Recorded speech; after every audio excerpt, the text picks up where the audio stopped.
El asesinato de César, año 44 a.C.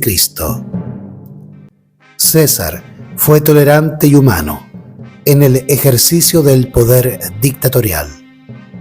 Perdonó a sus enemigos e intentó atraerse a muchos de ellos, concediéndoles cargos y dignidades. Pero la aristocracia no podía olvidar que por él había perdido sus privilegios políticos y su poder.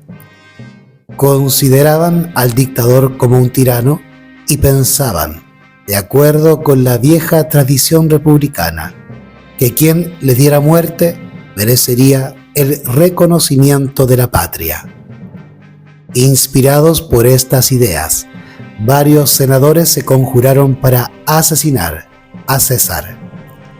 El jefe de los conspiradores era Marco Bruto, pariente del dictador y depositario de su confianza y afecto. Bruto y sus secuaces mataron a César en el Senado.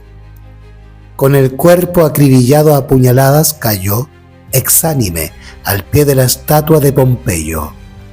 Los conspiradores se lanzaron a la calle proclamando que habían librado a Roma de un tirano. Creían que la muerte de César significaba el restablecimiento de las instituciones republicanas. Consecuencias del asesinato de César. El segundo triunvirato, año 43 a.C. Pasado el estupor que produjo la muerte de César, el pueblo se levantó contra los autores del atentado, quienes entonces comprendieron con amargura que habían matado a César, pero no su popularidad. El motín popular estalló al celebrarse los funerales de César, cuando su lugarteniente y amigo, Marco Antonio, leyó públicamente el testamento del dictador desaparecido, quien ordenaba que parte de sus propiedades y su dinero se repartiesen entre el pueblo romano. Al conocer esta generosa donación y contemplar la túnica ensangrentada de César, que Antonio mostró a la muchedumbre, la excitación degeneró en tumulto y el pueblo, amotinado, asaltó las casas de los asesinos de César, que huyeron precipitadamente de Roma. Las circunstancias parecían deparar a Marco Antonio la oportunidad de recoger la herencia política de César, pero le salieron al encuentro, animados por idénticos propósitos, Lépido, otro de los lugartenientes del dictador, y Octavio, nieto de una hermana de César, reconocido por éste como hijo adoptivo y heredero, que tomó el nombre de Cayo Julio César Octaviano.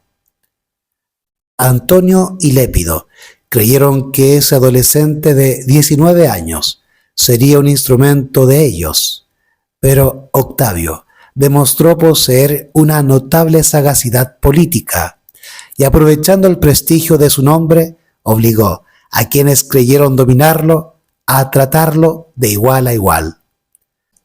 Los tres hombres resolvieron unir sus fuerzas y se hicieron conferir, con el título de triunviros, el poder absoluto para gobernar al Estado romano. Este triunvirato no era una alianza electoral, como lo fuera el de César, Pompeyo y Craso, sino una magistratura oficial, verdadera dictadura de tres cabezas, formalmente reconocida por el pueblo romano. Los triunviros desencadenaron una violenta y sangrienta represión contra sus enemigos, entre ellos Cicerón. Consolidado el poder en Italia, los tribunos marcharon hacia Grecia a combatir contra Bruto y Casio, a quienes derrotaron en Filipos en el año 42 a.C. Después de Filipos, Octavio volvió a Roma para pacificar el occidente, mientras Marco Antonio marchó hacia Oriente para castigar a los egipcios que habían ayudado a Marco Bruto. Allí lo retuvo la reina Cleopatra, de la que se enamoró. Octavio pudo así convertirse en el amo indiscutible de Occidente, en tanto que Antonio, casado con Cleopatra, se comportaba en Alejandría como un soberano oriental. Octavio desarrollaba sus planes de predominio.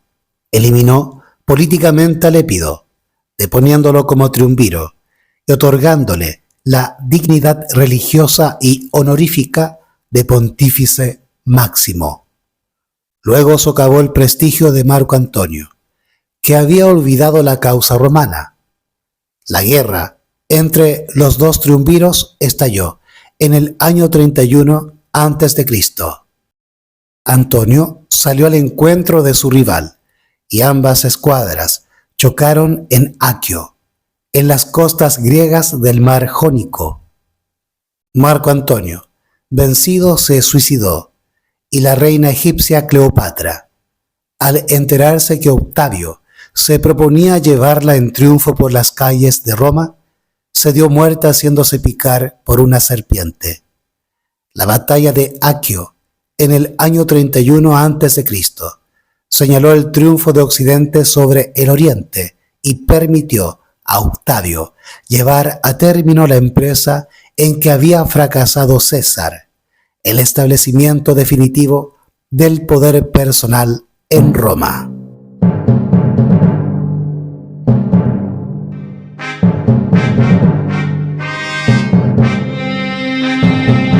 El cesarismo y la fundación del imperio. Año 31 a.C. al año 27 a.C. La opinión pública romana estaba preparada para aceptar una autoridad personal y fuerte que terminara con los disturbios y las guerras civiles. Estas circunstancias impulsaban hacia la monarquía, pero Octavio, sagaz diplomático, tranquilizó a los partidarios del viejo régimen romano, respetando las formas de las antiguas instituciones. A mediados del año 27 a.C., convocó al Senado y ante él declaró solemnemente que renunciaba a todos sus poderes. Esta renuncia significaba el restablecimiento oficial de la República, pero hacía ya 15 años que ejercía una autoridad omnipotente y sabía que era factor de paz y garantía del orden. El Senado se apresuró, por lo tanto, a devolverle parte de sus poderes, especialmente la dirección suprema del ejército y el gobierno de todas las provincias fronterizas. Al mismo tiempo, en señal de gratitud por el gesto republicano del extriunviro, le otorgó el nuevo título de Augusto, que significa majestuoso o venerable. El imperio. Poderes y títulos de Augusto. Augusto cuidó de no tomar el título de rey, tan execrado por la tradición romana desde los tiempos de Tarquino el Soberbio. También eludió el de dictador, que evoca las sangrientas persecuciones de Sila y el trágico fin de César. Adoptó, por lo tanto, el de imperator o emperador, con el que los soldados aclamaban a los generales triunfadores y al que iba unida la idea de el mando militar. De este título de imperator derivó el nombre de imperio, con que históricamente se conoce al régimen fundado por Augusto César. Las dos magistraturas básicas de su autoridad fueron el consulado, que le otorgaba el poder militar, y la censura o prefectura de costumbres, como entonces se le llamaba, que le confería la facultad de nombrar o destituir a los senadores y de vigilar en general los actos de todos los ciudadanos. Fue además tribuno, lo cual lo hacía inviolable, y por otra parte, desde la muerte de Lépido, tuvo en sus manos el cargo de pontífice máximo, que lo convirtió en el jefe de la religión romana. La acumulación de magistraturas dieron a Augusto la omnipotencia de hecho, ya que no de derecho. Pero en torno del imperator, la vida de la república subsistió, aparentemente como antes. El Senado continuaba sus deliberaciones y preparaba las leyes. Los comicios las votaban y elegían a los magistrados. El propio Augusto se ajustaba en su vida pública y privada a las costumbres sencillas de un modesto ciudadano. Para administrar en su nombre la ciudad de Roma, nombró 4 prefectos. Uno de ellos, el prefecto del pretorio, estaba encargado del mando de las tropas, llamadas guardias pretorianas, que formaban la custodia personal del emperador, compuesta por 9 cohortes de 1000 hombres cada una. Para asesorarse en sus tareas, Augusto creó el Consejo del Príncipe, integrado por personas de su confianza, a quienes consultaba en todos los asuntos de importancia. Los personajes más importantes del consejo privado fueron Agripa y Mecenas, hombres de gran talento y prudente consejo. Agripa fue un hábil general, y gracias a él, Augusto, que jamás descolló por sus condiciones militares, pudo triunfar sobre Antonio y consolidarse en el poder de Roma. Mecenas fue un estadista y diplomático que se caracterizó por su inteligencia y generosa protección a las artes y las letras.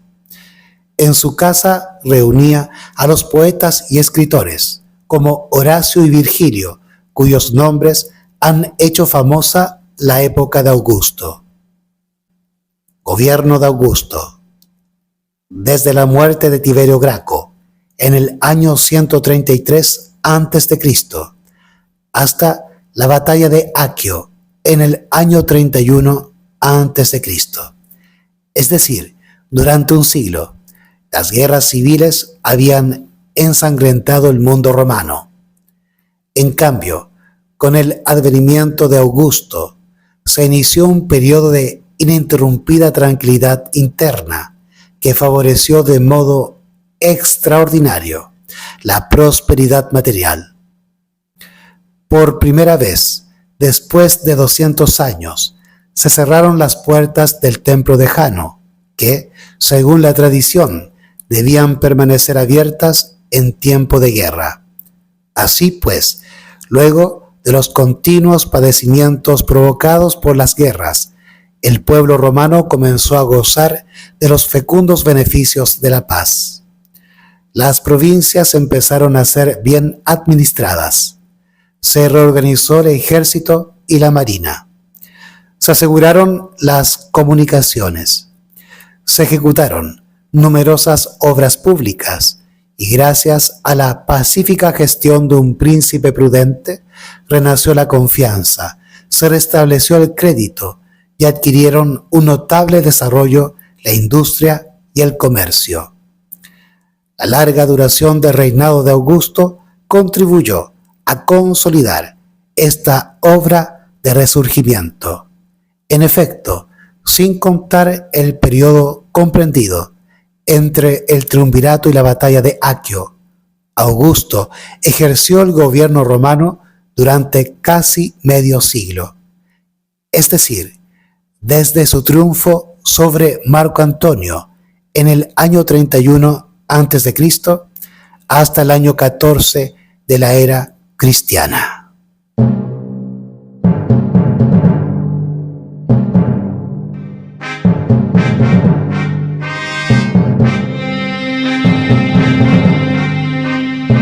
Los sucesores de Augusto.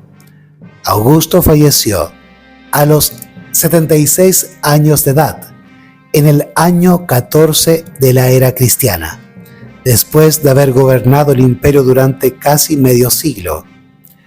Su larga permanencia en el poder había llevado a la convicción de los romanos que el emperador era una necesaria y venerable institución. En consecuencia, a todos interesaba y preocupaba saber no solamente quién recogería su herencia, sino también cómo sería posible que otro adquiriera la suma de poderes que había permitido a Augusto implantar en Roma una singular combinación de monarquía y república.